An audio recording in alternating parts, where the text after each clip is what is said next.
Namaste, everybody. Happy Sacred Samhain. Happy All Hallows Eve. Happy Day of the Dead. It is a sacred Sunday, a most sacred Sunday. It's Sunday, October 31st. And of course, in modern culture, it's all about it being Halloween, but we're going to really explore much deeper roots of Sacred Samhain and this time of year. And we've got two amazing women to help us understand the history of this time and how to really utilize this time. Of course, I am Love Coach Scott Thomas, and welcome. And I want to welcome our friends. I see several of our regulars coming into the Zoom room. Eleanor, LA, Mary, Peter, Sean, Mark. Welcome, everybody. Let us know where you're from. It's always good to see. I know Eleanor is from British Columbia. And I want to thank and welcome any of you watching on Zoom, and also those watching on Facebook. So also, finally, those watching the replay, because actually the statistics show the majority of the people that watch this show watch our replay. So whether you're with us live or watching the replay, welcome. And no matter when and where, I do invite you, this is one of those shows, take some time to put away your other devices, put away your other distractions, and drop in. I'm going to lead a meditation to help us kind of connect in. And then we've got some wonderful wisdom coming from Gwenevere Bridge and from Adey Bell. So it's going to be a beautiful, beautiful way to start the day for those of you with us live, and to experience at any time that you're tuning into us, because it's all about connecting to the other side, connecting to our beloveds that are on the other side. When I was 22 years old, I walked my father through his death. And after he died, he was my best friend. And after he died, we had a lot of connection, very deep, lucid dream type connection. And I've walked several friends through their death. Then I lived with my mother, who I was very close to during the last 6 weeks of her life, and walked her through her death. And then shortly after that, my wife died unexpectedly in my arms. So I've had a lot of people I was very close to that have died. And I've been blessed to have amazing connection with those and others on the other side, and have done a lot of television shows and documentaries about it all. And so we're going to explore what that really is like, how we can cultivate our connection to the other side. And again, I'm going to actually primarily have Gwenevere and Adey doing most of the conversing after I lead this opening meditation. So I invite all of us to put away any distractions. Let's just close our eyes for a few moments. And let's start by consciously breathing. Just breathing at your own pace, but pay attention to your breath. Be conscious with it.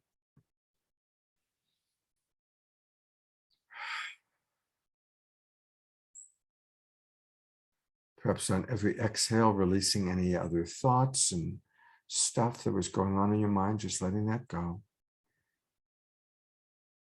And on every inhale, imagining that you're breathing in fresh prana, fresh life force coming through your body.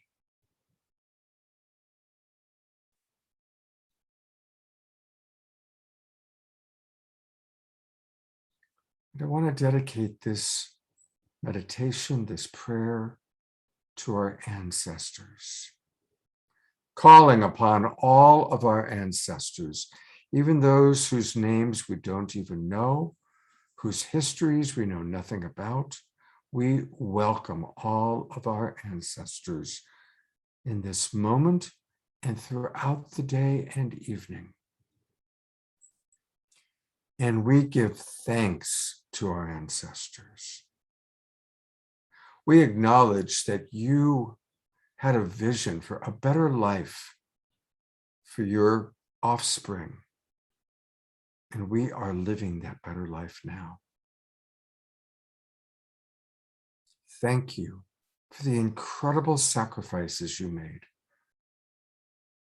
Crossing the plains, crossing the oceans, fighting in wars, working 3 jobs, incredible sacrifice and difficult lives, all with the dream of a better life for your offspring, for your ancestors, for your next generations, and that's us.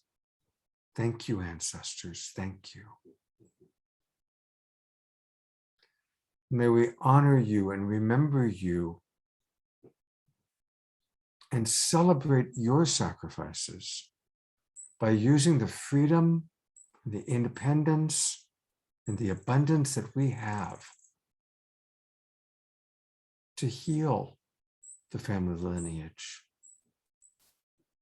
to work on those issues, those difficult human experiences that there's no way you could possibly work on, as you did 3 jobs and raised all those children. So it is our duty, our obligation, our joy to pay you back by leading lives as consciously and as awake as we possibly can. Thank you. May we play our role in the wheel of life, in the cycle of our own ancestral lineage, of our human journey.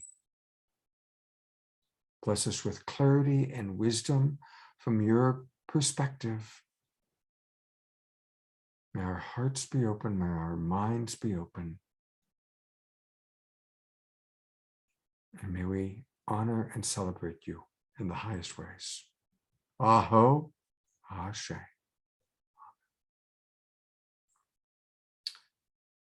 Thank you, everybody, for participating in that. And now I get to introduce the amazing women that are going to be part of our show tonight, or I should say this morning. I'm first going to introduce Gwenevere Bridge, because I've known Gwenevere for a very long time. I think we first worked together. I think I first worked with you on one of my TV shows like 20 years ago, I think it was, Gwenevere, something like that. And she has, in my own life, served as an incredible medium between my wife, who passed away 10 years ago, and myself. She's been an amazing bridge. Her name is Gwenevere Bridge, and she's been a bridge between myself and my wife who passed. And she has served and supported so many people in wonderful ways. And I'm going to actually put the full spotlight on you, Gwenevere, for a moment, while I read just a little bit more about you. She's an ordained minister with the Center for Sacred Studies, and she's a psychic, a medium, and a clairvoyant of 35 years. I guess she started when she was 5 years old or so. She specialized in ritual and ceremonial theater, sacred circles, and invoking high magic. And she creates ceremonial objects, costuming, and art after being shown visions. And she's done that for several of our shows where she will come in character like she did last night. Gwenevere speaks to spirits that range from ancient trees to the dearly departed and even beyond. Gwenevere's personal mission is to guide people back to the power they have forgotten within themselves and to discover their own personal inspired mission. The gift she is most known for in the last 35 years has been using her clairvoyant abilities to read the Akashic records. Gwenevere, what an amazing life you lead, and it's so beautiful having you with us. I want to bring on our other guest, and my dog is excited and is barking. This is Adey Bell, and whereas I've known Gwenevere for 20 years, I've known Adey for about 20 hours. We actually met for the first time last night when she was on Saturday Night Live. And so let me tell you a little bit about Adey, who's awesome. She is a multi-talented vocalist, pianist, film composer, and actor. She was born under the big sky of Montana, just like my partner Trish. And her music reflects this incredible expanse of the big sky. As a singer-songwriter, she joins the ranks of such poignant female virtuosos as Tori Amos, McLachlan, Joni Mitchell. She blends classically influenced piano composition with raw, lyrical, reflective intimacy. She's also the star and composer for a feature film, The Last Avatar, which you can see on Sacred Mysteries via Gaia TV. She's currently finishing her third album called Silver Wheel and touring the West Coast of USA. The last little piece, which really relates especially to tonight, this morning, is she is co-facilitating many women's retreats, specializing in blood rites, women's healing ritual magic, and personal mythology. So, Adey, Gwenevere, what a blessing to have you both with us. Thank you. Thanks for having me, Scott. I'm excited to cahoot with you both this morning on this holy day. First question for each of you. What does this day or this weekend, this time of year mean to you personally? How do you personally relate to these holy days? Take it away, Gwen. Oh, okay. I didn't realize I was going to get the spotlight. Thank you, Adey. Okay, for me, it's a long-standing tradition. This one goes all the way back to my early childhood because my mother was obsessed with Halloween and Christmas.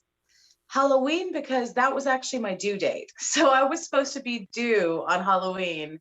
And when I obsessed on the holiday as a child, she thought, well, technically speaking, it was supposed to be Guinevere's birthday. So she would go all out. And she's Irish in heritage. And so the whole divination on Halloween was part of the tradition. The going into full character was part of the tradition. And what I learned as I grew older, you know, when you get past the childhood stuff, was the ritualized aspects were more and more drawing me. So at the early end, when it was more playful, it still included my mother lighting a candle and looking into the candle and doing predictions for the whole family, which was really, really sweet because, you know, she wasn't known as a psychic, but it's tradition that whoever's the leader, the matriarch or patriarch, would be the one who looks in the candle and does predictions. And she was really good at it. I'm not surprised at all. I mean, you know, she was very intuitive and sweet. For me now, because of all the years of ceremony and all the years of speaking to the, you know, it was probably pretty frightening to my mother the first time I told her I was talking to guardian angels and that there were demons in the house. So, I mean, you got to hand it to my mom. She did good. She did good. She handled all the weird very, very well and let me develop into who I was. And now every year, the fact that she died when I was 18, all my grandparents have crossed, my true love crossed in 2019.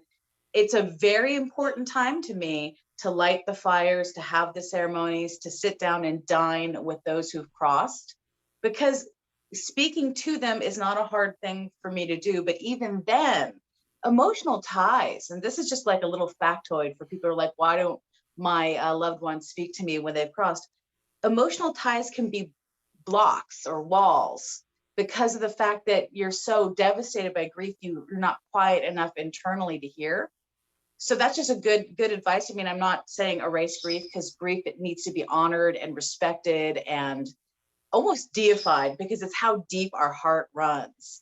So, you know, you have to be able to put for the second, the emotional body to the side to receive messages.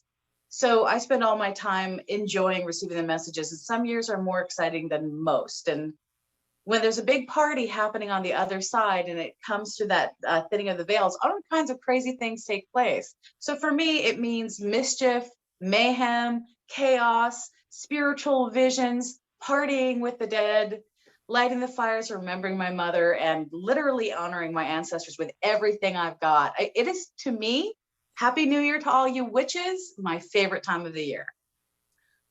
Beautiful. Well, that's a great start. Well, here is another witch for you.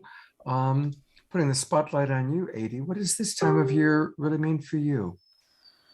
Oh my goodness. Gwenevere, thank you. Happy New Year. What's up? Oh, that's so sweet that your family, it runs back in your lineage. I'm so curious, what day were you actually born?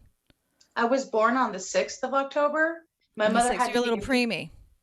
Yeah, my mom had to be induced because she fell downstairs. Oh no.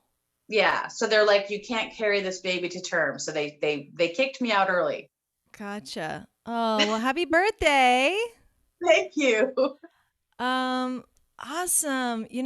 I grew up in a family where, Halloween was getting dressed up and going trick or treating. We did that for many years. And I always knew intuitively it was the best time of year. I mean, come on. Everyone's, wearing their fun costumes. It's kind of like we're letting loose. It's the fall time. The leaves are dropping. It was really awesome.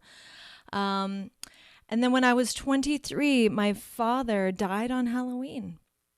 And I Oh, was a Wow. hairdresser at the time. Still am a hairdresser, but working in a shop at that time and kind of getting ready for a party, getting everybody zhuzhed and ready to do their hair and all their stuff. And my sister called me with the news, and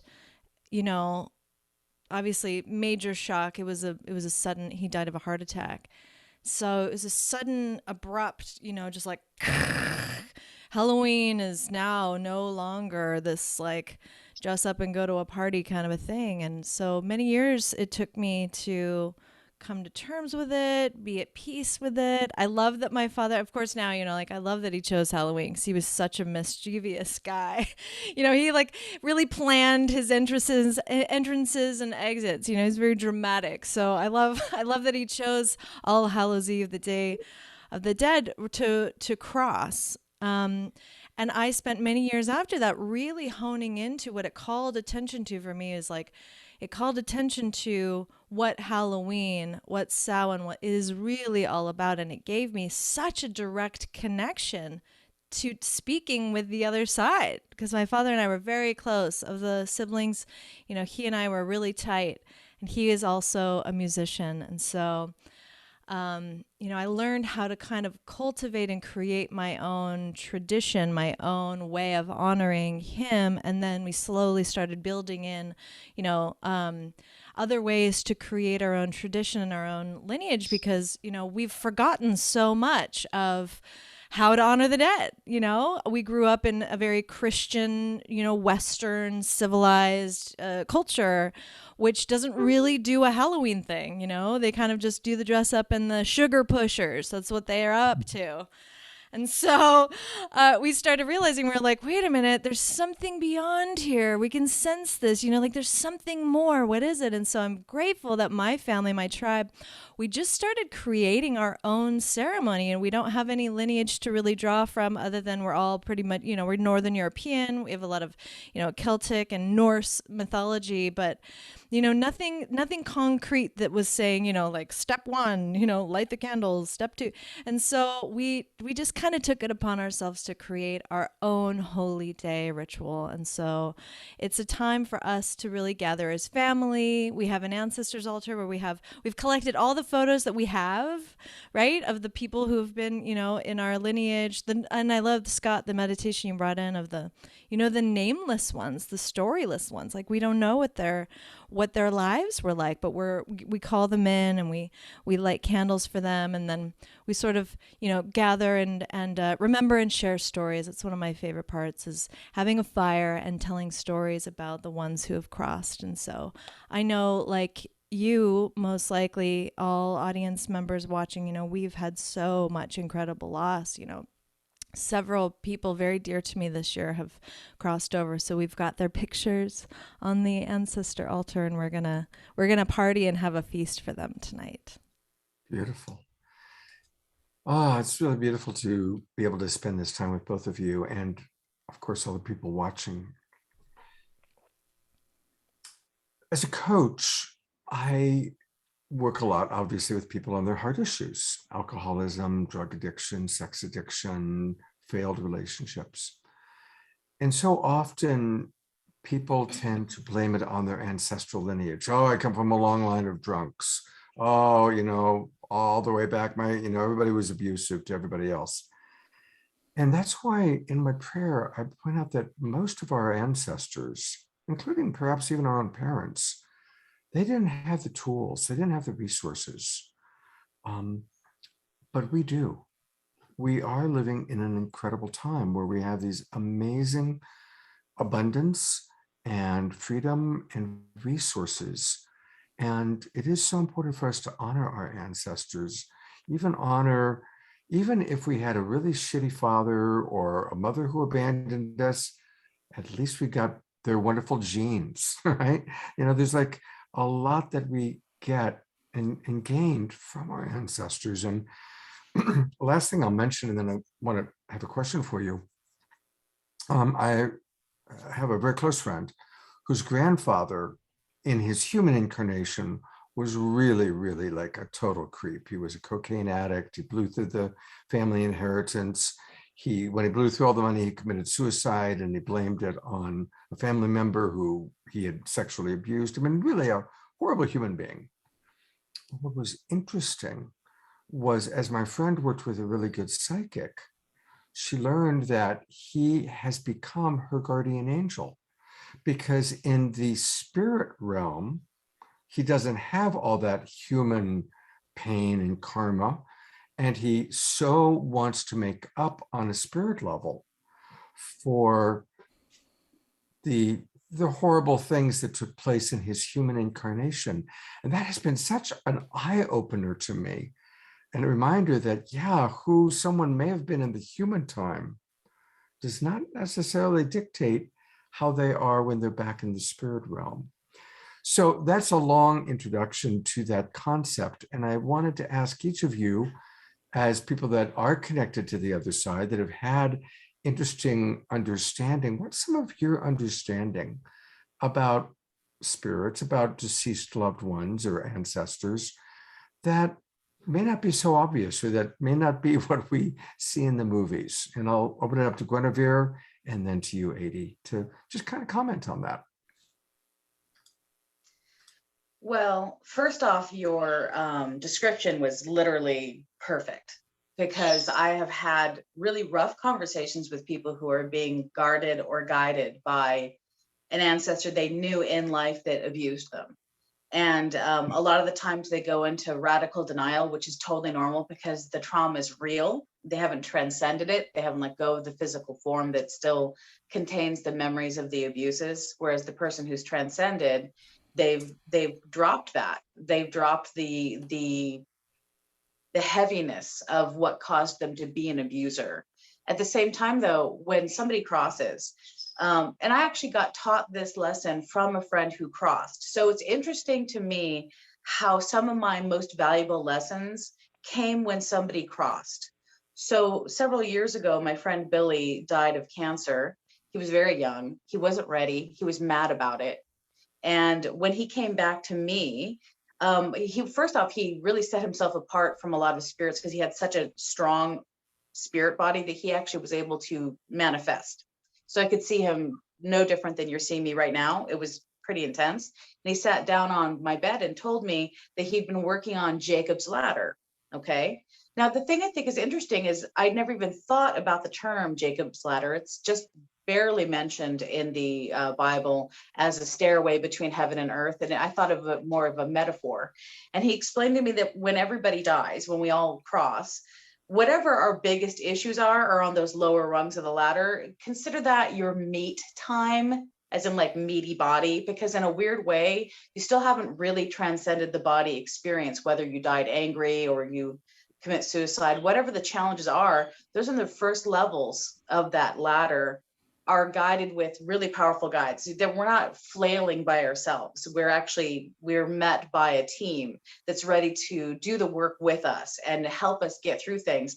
And he'd explained that he had to get through the first couple layers of that ladder. He described it as energy layers to be able to even sit and talk to me, because he was so angry about his death and he felt so cheated by his death that he was just caught in anger. So those first couple layers were just anger. But then he'd asked for permission to make contact with me. And we had a wonderful conversation. And I said, since you're asking permission and you're in a growth cycle right now in your spirit body, ask your spirit guides if it's okay for you to be one of my spirit guides. And he's like, oh my God, you would like me to be one of your spirit guides? I said, look, if you want to, I'm not telling you what to do in your afterlife. Do what you want to do in your afterlife. And he's like, I'd be honored. I'll get back to you as soon as I can. He came back 6 months later. That's how long he was still in process with his own personal stuff. And he appeared in my room like a light bulb flash. It was really funny. It was like he lit up the whole room. And he's like, they said, yes, I can guide you. And I was like, oh, congratulations on your graduation. So when people run into that situation that you mentioned, Scott, where the abuser is now the guide and the guardian. They're in sacred service. They do understand the harm, the damage, what they've done, and they make the conscious choice in the afterlife to be by our side.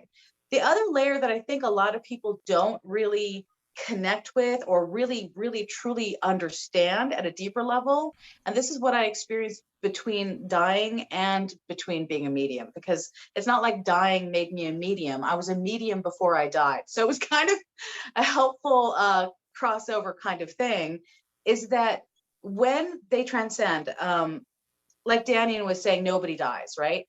When they transcend, they still live in us. We're one of their homes. Our physical form in this material plane is their physical form, right? So if they're an ancestor, let's say it's my mother, she still has access to this world. I'm right here. And if there's great grandchildren and great, and so on, right? If there's somebody who's open, I'm using the term channel. We can channel their wisdom, their due process. They can connect with our heart emotionally. They can help us learn and grow, like how Billy taught me about the Jacob's Ladder concept. And I can't even tell you how often somebody who's died has come and taught me something really valuable, because I'm able to finally see something that they couldn't say in life, but now they could fully understand the spectrum. I don't really want to talk more on it because I could actually talk for hours on this. So I'm going to let it go from there. But the transcendence does not divorce us from those we love. And even when they're reborn or they're processed into another body, we still have dream connection always. We never lose them. Beautiful.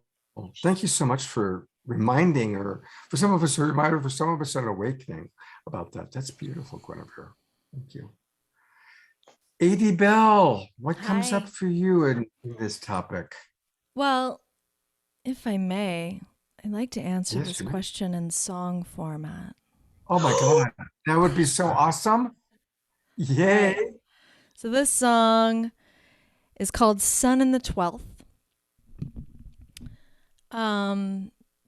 So for you astrology nerds, Sun in the 12th. But I also have a subtitle for the song called Ode to My Elders. And here we go.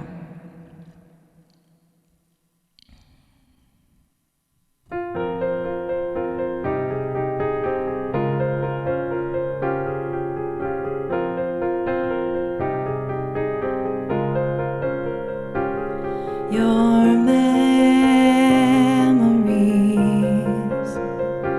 ancient melodies, it's a treasury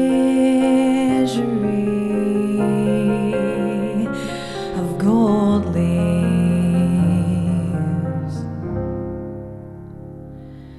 In a world that's forgotten how to dream. Teach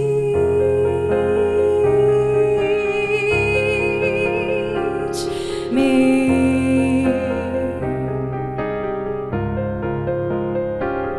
teach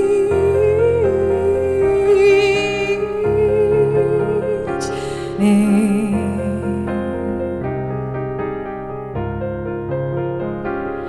You're here with me.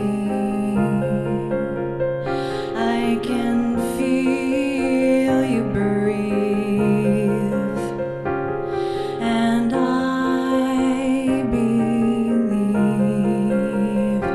that you guide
beautiful. So beautiful.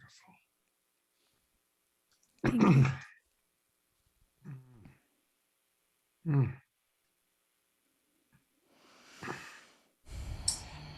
Adey, as I hear that song, I'm sure there must be some experience or experiences you've had of feeling guided by. Do you want to share? Sure. Experiences of being guided. Well, when do we not? I don't know. When do I not feel guided? I guess I could say that I have cultivated my lifestyle to live so intuitively. You know, I feel blessed by my circumstances. I feel blessed by my birth, by my family, by everything, by the awareness that I've gathered, by the awakening that I continue to experience. And so at this point in my life, you know, I'm really intuitive. It's like when things come to me, it's like, oh, and this is what I shall do, you know. Of course, I live in this 3D world in our culture in our current time. However, I've learned how to just, I don't know, swim in the sea of what I call like the golden thread of yes, right? Like following that golden thread of yes, whatever that yes is that's lighting me up, that I know I shall go there. So that's sort of just like an always guidance, what we could call like the intuitive guidance system, if you wanted to say. That's one way. But, you know, I also feel like I create space in my day where I ask for help. That's part of why I love divination and music so much. You know, I'm aware that there are beings and entities, ancestors, or just, you know, beings on the earth, Gaia herself, who wants to inform us of things, information that are perhaps unseen. And so I've learned how to really just surrender, right? Surrender myself to being humble enough to ask for help. And I think we can all do that. And there's fun, little, interesting ways that we just don't even think about in our day-to-day. You know, we're so busy. So part of the tools, one of them is slowing down, even just taking, you know, 10 minutes, 5 minutes, whatever you can carve out. I encourage people and my friends to do it early in the morning, like early in the day, because it'll set the tone for your day, right? And we just ask for guidance. We ask for omens. We say that we're listening. You know, we make an intention for our day so that we're open to receiving the co-creative guidance that is always around us. Beautiful. I love that, following the yes. So one more question for you, then we'll bring Gwenevere back on. How do you differentiate the different voices in your head, right? Because we all have these different voices, right? How do you handle that one? Oh man, do I have a song for that? Well, without launching into that piece, Well, we'd that's love a to hear it. wonderful question. Any opportunity to hear you sing. I wasn't setting that up, but Oh my God. Well, it's perfect because that's a theme that I have worked with for so many years, because that is a really important question. oh yeah. How do we know if it's my gut, if it's my, you know, like if it's my, is it my preference? Is it my, you know, deceased ancestor who wants to like get a ride through me? It's like, what's going on? Not to mention all of the, oh God, we live in such a murky psychic field on the planet Earth. I mean, think about 7 billion people. And they've all got psychic spheres. We've all got like what we would call like a memosphere, right? A place where all of our thoughts live, because the thoughts are beings, they have matter, right? And so if we're not careful about what we're thinking about, if we don't have any sense of discipline over making sure that we're the master over our mind rather than the other way around, there's so much noise. There's so much psychic noise. So it can be really hard to differentiate. So I would say, just as like a beginner 101, is learn how to, and I love what you said, Scott, about how many tools we have right now. We really do. We are in the golden age of resources. It's crazy. Like, we have so many resources and so many teachers and so many healers, and witches come back from our great slaughtering, right? So it's just like, it's filling up. So the first step is really to just learn how to listen to your breath. I mean, it sounds so simple, and it really is, but it can be incredibly challenging. And there's so many tools for learning how to still your mind, or still it a little bit. Still it rather than having the rocky ocean of emotions and thoughts. And that's another confusing thing. So I would say the first step is to just learn how to become a little more still. Some people are the opposite of stillness. Like sitting still actually makes it more rocky, right?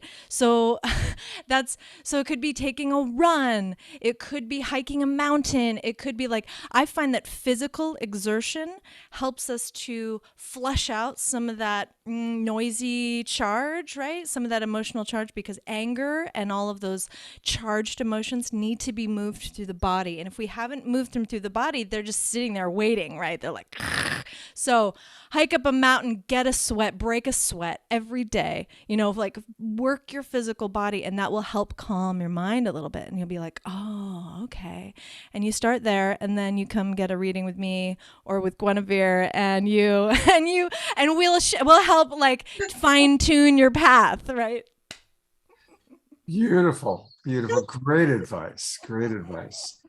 Going back to gallery view here for a second, and a more serious question that came in actually from our audience. And the question is, and I want to make sure, we're on gallery view. So this is from Lorraine Linoff. And she writes, Earth can be a tough gig for many. I have a cousin who committed suicide a few years ago. I feel he still may be tormented in death, especially about the way he left. Can the panel comment on how we can help those who have suffered here that have crossed? So of course I want us to address Lorraine's question. And I also want to just address the notion of suicide. And I'm going to lead with a thought. Obviously, I would never condone suicide. And as a coach, I have talked more than one client off the ledge. And I also want to say that I don't believe that suicide by itself is automatically evil or bad. There are people I've known who were just done. They were done.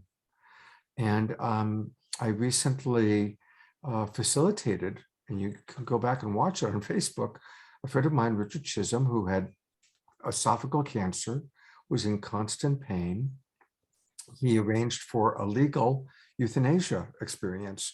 And so live on Facebook, we announced this is Richard's big day. People came and said goodbye to him. His brother, who he hadn't talked to in years, came and said goodbye, all on camera. And then he took his cocktail and fell asleep listening to us singing and praying for him, which for me was a very beautiful and incredible way to complete his human journey. So I just wanted to lead with that. And then I guess, again, we'll go in kind of the same order. We'll go to Gwenevere and then to Adey for your comments and thoughts. Hey, okay. So between you and Adey right now, I'm in total shock that my makeup is not all the way here now. Because her song had me almost like bursting into tears with its sheer beauty. And I feel so blessed to be witnessing this moment with both of you. Yeah. And of course, your words on the subject, deep, beautiful. It takes such incredible courage and bravery to meet people as they're making very powerful choices for themselves. So first, and this is really important to understand, the level of kindness and gentleness for somebody who has taken their own life is extraordinary. You want to think about the understanding of which ancestors, which guides are there as they're crossing, understanding the extraordinary trauma of how they chose to commit suicide, what brought them to that moment in time. So the landing on the other side is not about torment. It's more like landing on a giant feather pillow. They're not going to even take you through lessons. You know what I mean? They don't even start the process of the discussion until you've been properly given resource. So you want to think of it as going to an ICU unit with full body burns. The first most important thing is to try and give as much peace to the patient as possible, to try and soothe as much of the pain and as much of the shock and trauma as possible. So when people imagine that there's something dark at the other end of even murder, right? Suicide, murder, anything super traumatic that ends our life, they're not really perceiving the support team that loves and cares for us from before we even knew that we were human, before time itself began. There's an incredible, deep gentleness, and the level of love is next to none. I mean, what we think we know or understand as love, it can be bigger, it can be wider, it can be more endless than anything that the human brain can perceive. The spirit can perceive it, but the human brain has trouble. So nobody goes from a suicide to a torment. That is never how it works. They go from a suicide to the most gentle, the most careful, the most impeccable hands. You know, here in the human world, we make a zillion mistakes. Even the best therapists can have a bad moment where they're not reading the room, literally, not understanding the needs of the person they're speaking to, and could temporarily jump them faster through a lesson than they're ready and cause them momentary harm. A therapist can cause harm by trying to grow you, but a spirit, impeccable. They know exactly how much space to give. Sometimes a soul gets lost in the cycle, right? So like, let's say they commit suicide and then they're revisiting. For us, maybe it's 100 years, maybe it's 500 years, or maybe it's 1,000 years. For them, it's a blink in time. So we can perceive it as, oh no, that person suffered for 500 years wandering up and down the street where they were killed, right? When really you're looking at them solving. That's in the solving process. That's after they've been caught by the cushion. Now they're just trying to figure out what went wrong. They're trying to review it. For them, that review took maybe 3 seconds. For us, in human time, 500 years, 1,000 years, right? When somebody falls asleep, they can dream an entire other world, detail for detail, mothers, fathers, and other planes of existence. And you wake up and it's been 7 minutes. So our perception of these things are very limited. And when we experience the trauma, because we also help them transcend it by experiencing the trauma, we experience the sadness, the anger, we help them process it through our bodies and our emotions. So my heart goes out to anybody who loses anybody at the end of anything that was traumatic, ever. But we are so much more than this flesh. And when it's gone, we're still going and we're still thriving, and we still have teams. The teams here are a little bit broken. And when Adey was talking about the people forgotten how to dream, that's part of what's been broken. So that needs healing, because that's why we don't have faith. That's why we don't trust. Because like maybe you have faith in something or trust in something, and then it betrays you at some point. There's some rumble on the ground. Well, that's because we're all still working out our karmic deeds and our work and whatever that happens to be. But that doesn't mean that's afterlife stuff. Afterlife stuff is smoother. It just is. I mean, as somebody who's died 3 times, like when we were talking last night with Danny, and that Danny and I are 3 for 3. It's pretty beautiful over there, and the kindness is extraordinary, and we are actually more kind than we realize. No matter how screwed up you think you are, you're so much better than that. You're a divine being, just having a journey, and sometimes a very rocky experience. Life here is rough. It takes serious courage and warriors, and it takes the deepest hearts and the greatest love to even do the work here. So here, there, That's you do what you can when you can. beautifully described, Gwenevere. I totally love it. As a coach and a therapist, I do appreciate that. Yeah, you know, on the other side, they're impeccable because they've got the bigger picture, and their egos aren't getting in the way. Definitely not. I'm gonna give Adey a chance to chat, and I do see some other comments have come in and questions. I will get to those questions or comments from our Zoomers, but I want to give Adey a chance to comment first. Hooray! I'm gonna comment in song form again. Yay! It's my most Where's potent the form boss? of That's magic. so awesome. My friend Marcel battled serious crazy cancer. He was young. He was in his 40s. He had 2 kids.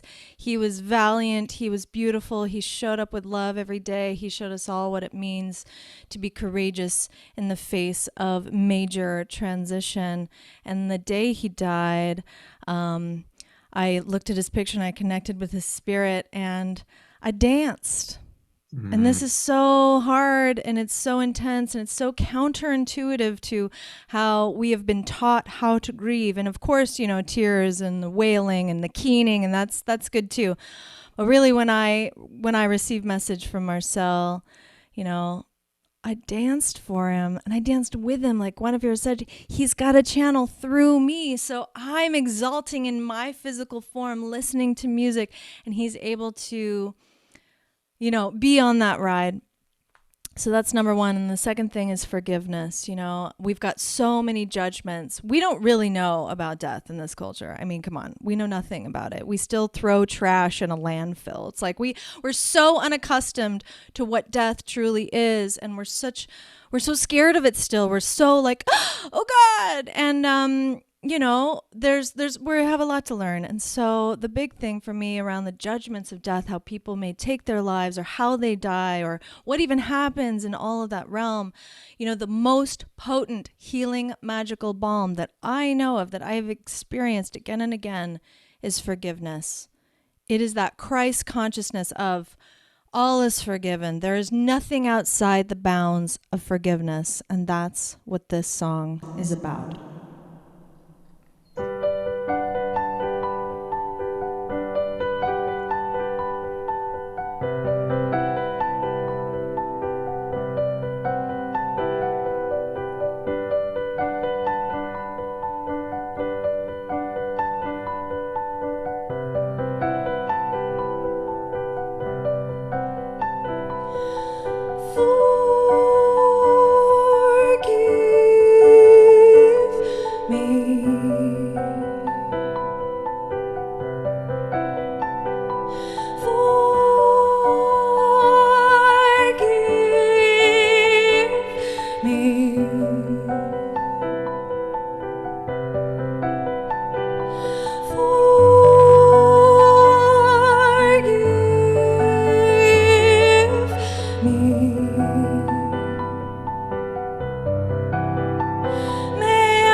What an incredible blessing to have you playing your music, Adey. Thank you. You're really just, I've been hearing wonderful things about Adey Bell. Now I know why so many people are so deeply touched by you, your presence, your music. Wow.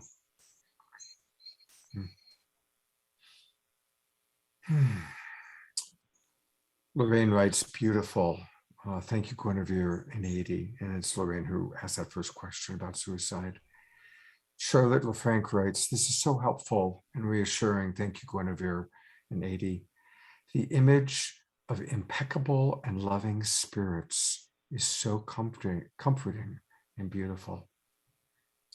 Mary asked about the video, and I just put that in the chat box of Richard Chisholm's Final Hours. Eleanor writes, thank you for this beautiful reframe, Gwenevere.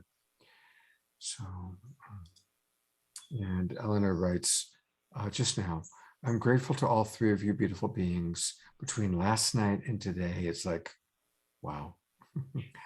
And, you know, I'm going to, since Eleanor is with us, I just want to acknowledge all of the people who watch our show. And Eleanor sent a photo yesterday. Here it is. So this is just to represent all the people that watch our shows that aren't necessarily on camera, but are part of our Global Peace Tribe family. So this is a picture of Eleanor in her costume from yesterday afternoon. Eleanor, who's up in British Columbia and comes to all of our shows. So thank you, Eleanor, for being part of our Global Peace Tribe family and representing all the people that watch our shows and participate that we don't get to visually see. Thank you for that. So I'd love to hear a little bit about each of the services you provide. So Gwenevere, I'd love to hear more about your work with connecting people to the Akashic Records. That's really fascinating. And then after that, I'd love for Adey to tell us about WishCraft, not witchcraft, but WishCraft. So Gwenevere, I'm putting the spotlight back on you. Thank you. Okay. Well, I'm kind of like a potpourri because obviously I've been doing this since I came out the womb.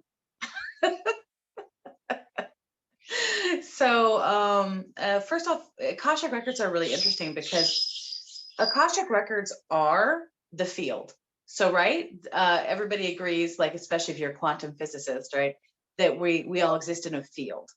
And the Akashic Records is the whole field. So it's multidimensional, right? So if you're tapping into the Akashic Records, the ability to talk to other dimensional realities or the dead or a tree or an elf or a fairy, it's all there because it's encapsulated in a system that's multi-layered and complex.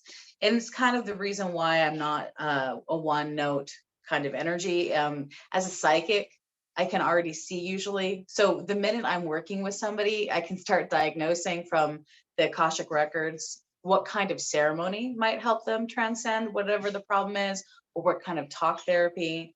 I personally have become a stronger and stronger and more committed ceremonialist because of the fact that ceremony gives people an outlet to perform whatever it is that's within them, right? So if I'm giving you a reading, you're experiencing it intellectually. But if I transcend it into a ceremony to heal you or to celebrate you or to help you move through your trauma, it becomes a reality. It's no longer just a mental thing. It's the whole body, mind, spirit is aligned within the actual work. So what I've been doing over the last at least 15 years already has been really just encouraging people to come to the psychic in me for ceremony rather than come to the psychic in me for advice, because I can give you advice till the cows come home, but you're only going to listen when you're ready, which means that could take longer. So I always try and encourage ceremony, and there's a lot of power in giving the power back to the querent, the person asking the questions, right? So my focus at all times is to teach them how to find their way. So I'm going to go to that whole, how do you can tell the different voices? And I really have to say that the walking, the, you know, exercising, all that was like, mwah, chef's kiss advice. It was literally perfect. Okay. But the other thing is genuinely and sincerely recognizing the difference between a passionate push, because we're desirous beings, and that's never your intuition talking, because you want what you want, you know what I mean? And what you want may not be good for you, like chocolate or ice cream or having non-protected sex with multiple partners, you know, it could be anything. So we have to go to a neutral portion of our souls and recognize that the guidance that comes from spirits or the other planes is more like a song, a lyric. It creates a calm in our body. Our body instantly relaxes when it's getting the proper advice, because we know true north naturally. And our desires are not necessarily true north. There are desires. Our desires are fantastic. I don't want to throw them on the ground and walk all over them, but they're not our guide systems. So I just wanted to quickly address that, because when you're doing the work that I do, and you're offering like, let's say I create a ceremonial crown for our beautiful goddess today. I'm going to do it based on what she showed me in her songs. I'm going to do it based on what her aura showed me. And by the way, when you were singing the Forgive Me song, I want you to know that you were shooting so many colors. I was like, just trying to keep track of them. So your bottom most colors closest to your body were these lovely rose tones that were all very heart oriented to like re-guide people to the heart. But your high tones were like these high sunshine yellows that were so vibrant, and everything was swirling in beautiful orange like flowers, because you're utilizing creativity to give people power and bless them with your heart. Girl, I couldn't even, I had chills all over my body. You have such a beautiful soul. You are lucky I can't shrink you down, steal you, put you in my pocket and take you everywhere with me. Okay, I'm just letting you know that right now, because if I could get away with it, you would be my pocket genie. Okay, and I would go around and be like, oh, you need a healing person, pop her out, play her. Anytime, baby, anytime. I will be your pocket genie. Pocket genies unite. Thank you, Mama. Anyway, sorry, it was a rambling answer, but like you asked me about myself and I'm like, girl, boy, it's going to be rambling. I do all the things. That's awesome. Thank you, Gwenevere. It's beautiful also seeing the two of you connect. I love bringing people together. I really do. I'm a little bee that likes to cross-pollinate the flowers. So it's wonderful watching you two connect. Absolutely wonderful. All right, so I'm actually going to pull up this really intriguing image that was sent to me. Before I met Adey Bell, I got this, and it's like, wishcraft. Music, divination, intention, wishcraft. And what's so cool is this visual that's been on my desktop since it was sent to me. I now get to ask that beautiful woman in the visual, what is wishcraft? Oh, thanks, Scott. Okay. So many things. My heart is bursting. First of all, Gwenevere, so in love with you. Yes! Scott, you powerful wizard genius, you, for bringing good people together. She and I are so alike in so many ways. I love that she called herself a potpourri, because I call myself, you know, I'm many things, but I'm a master of ceremonies. And wishcraft, you get to come and be in my house, like literally. We have the Temple of Oracle 88 here, and wishcraft is and I love that she brought in quantum theory, because wishcraft is based on the theory, the premise, if you will, that we're all dreaming the world awake. We're all dreaming the world alive. I am the dream and the dreamer. I'm the sought and the seeker. We're the web and the weaver. And so what I do is I bring us all together. We all come together in the Ethernet on my Twitch channel on the Sunday closest to the new moon, which the next one is November 7th. Sunday, November 7th is the next wishcraft at 7 p.m. Pacific Standard Time. And we pull some cards for the audience members. You get to come and be in the conversation, be in the cauldron, and pull some cards. And based on the cards that we pulled, similar to what I did last night, it's called what I call taking the pulse of the collective unconscious, right? So we pull these cards, and I just give you a quick like snapshot, just lightning download of the theme of that card, the meanings. We talk a little, we learn a little bit about the tarot. We learn a little bit about our collective conscious and the symbols and the meanings that we've all pooled together over the centuries, right? So we learn a little bit about the card and the tarot and what it means. And then depending on the card's message informs my set list. That informs the music that I play. We also weave in some lunar wisdom. I sprinkle the night with a little bit of astrology, mostly based around the theme of the dark of the moon. And we talk a little bit about creating intentions. So we have 3 tools in witchcraft. We have divination, which is, it disarms us when we approach the mystery with awe, right? When you're ready to pull a card, you're usually setting down the armor of your ego because you're actually willing to humble yourself to ask a question and to receive guidance. So divination is the first tool, and the second tool is music. Because music, as we've experienced, as Gwenevere was talking about earlier today, I mean, it immediately transports us to our emotional power, our emotional presence. And when we harness that emotional power with conscious intention, which is the third tool, creating intention. Where are we going?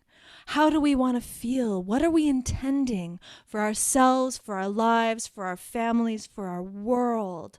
We create and co-create intentions for the dark moon, and we learn a little bit about how powerful it can be to align ourselves with the lunar wisdom and co-create with the cycles of being. And so I hope you come and join us on November 7th for our next Wishcraft. It's going to be delicious.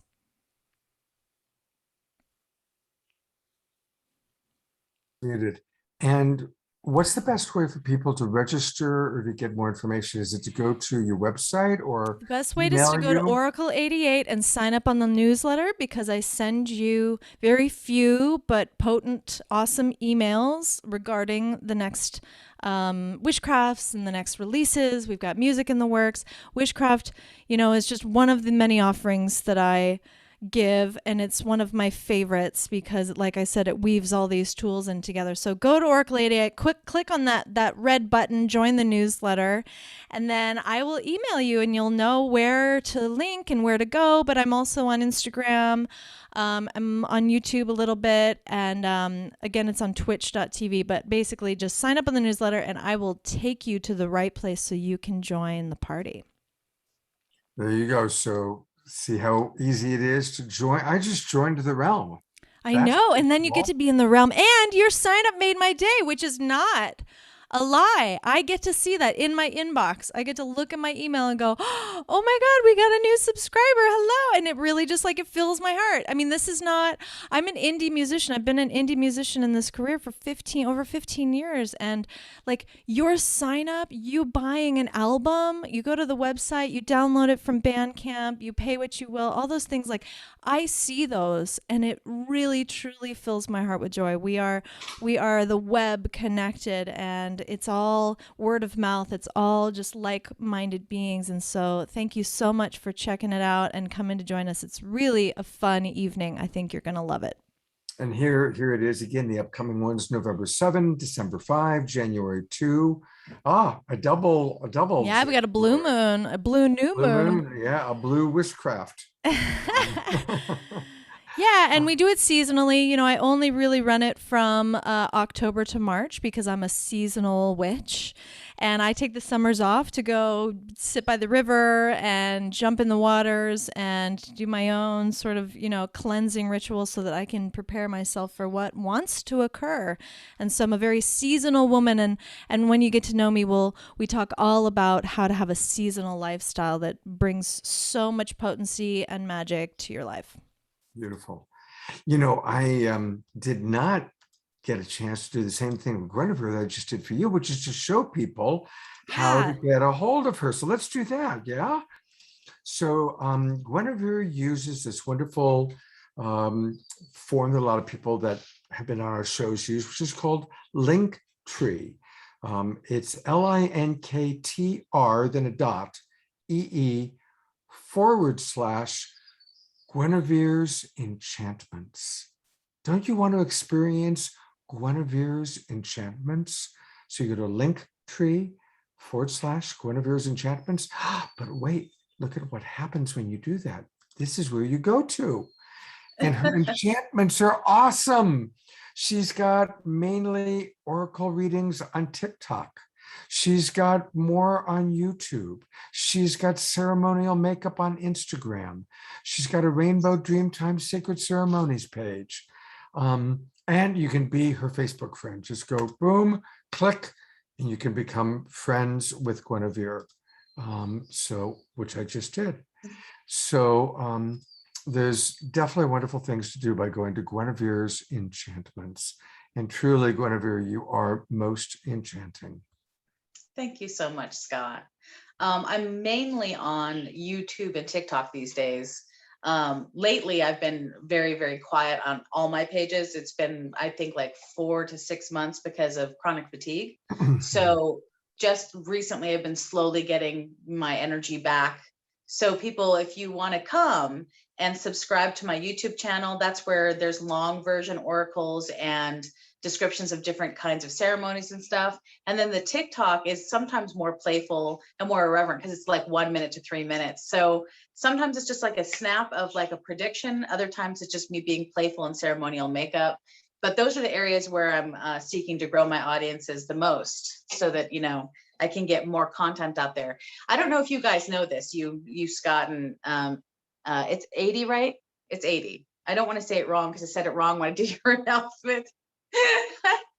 But if you have under a certain amount of followers, you can't go live. And my whole goal is to get to the amount of followers where I can go live, because that way I can interact with the audience and give live oracle and guidance. So if you guys out there and you haven't subscribed to a girl, help me go live. Beautiful. Let's all do that. Let's all do that.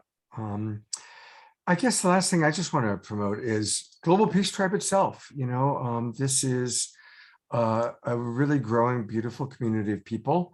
And just go to globalpeacetribe.com. That's where you can find out all the latest of upcoming shows, upcoming events. We're doing more and more things.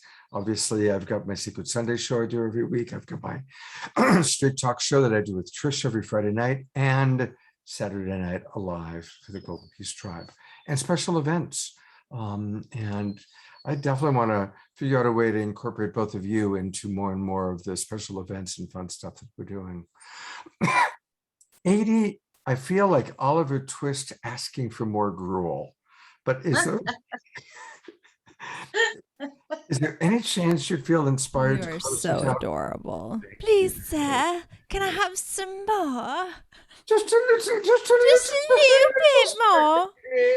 Oh, well, since you asked so nicely with Oliver Twist, and it is 11:11 at my time here in the Pacific Standard, I would love to button up our beautiful morning with one more song. Awesome. God bless you. Thank you. Oh, no problem, babe. And Gwenevere, I can't wait to connect. You're going to be hearing from me. Yeah, girl. Okay. Well, let's see. It's Samhain, the invitation. That's what we're going to do. So, this is a song called The Invitation. Oh, wait, is it? No, this is a song called Ouroboros. And it's about the journey that we're on. It's about humbling ourselves, about surrendering our will and our ego so that we can be more porous and more available to that which wants to co-create with us today, especially today, but as always. So see if you can put your feet on the ground. if you have a candle you'd like to light, or maybe some Palo Santo, something to open up the portal. Palo Santo is really good for opening portals and staying in, aware of everything that's going on. This is a piece of mine called Ouroboros. It's not yet recorded, so if you look for it, you'll only be able to hear it on my previous WishCrafts, which is on my YouTube, and then coming soon. So thank you for having me. This is Ouroboros.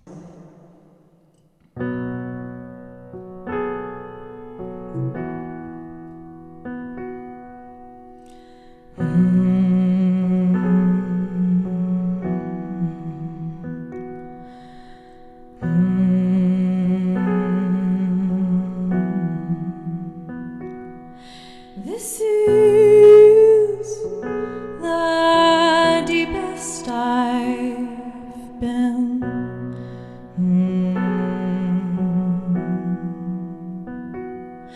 I can hear the waves crashing, crashing over my head.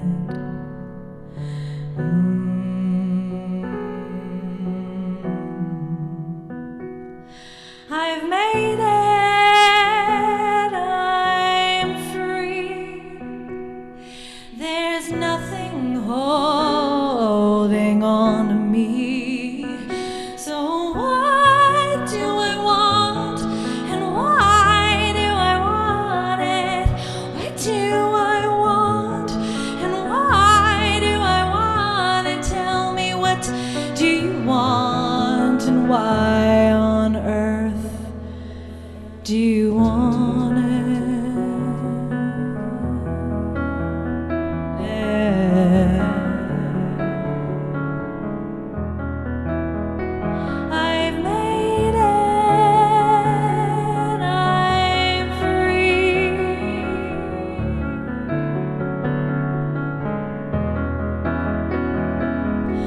Oh,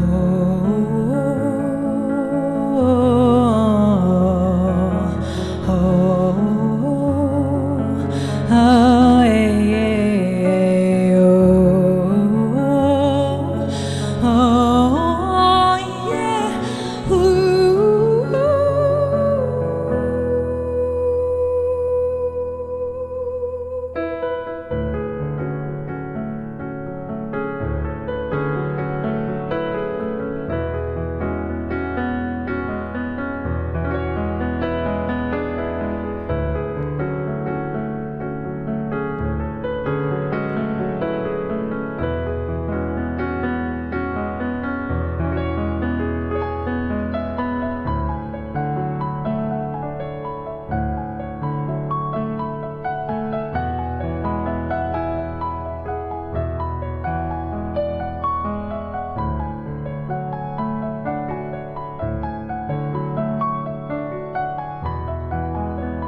The power of your intention is so much more potent than you could ever dream. So dream wisely. Dream wisely. I intend to have more wonderful connections with both of you. Yes, likewise. Thank you so much. I intend for our audience to share this out, share these two wonderful goddess women out to the world. Support them by their music, go to their websites, go to YouTube. Let's support Adey and Gwenevere. That's my intention. Thank you so much. Have a beautiful, beautiful, beautiful day. God's blessings. And remember, we could make any day, any moment sacred just by seeing the divinity in all. Good night, everybody.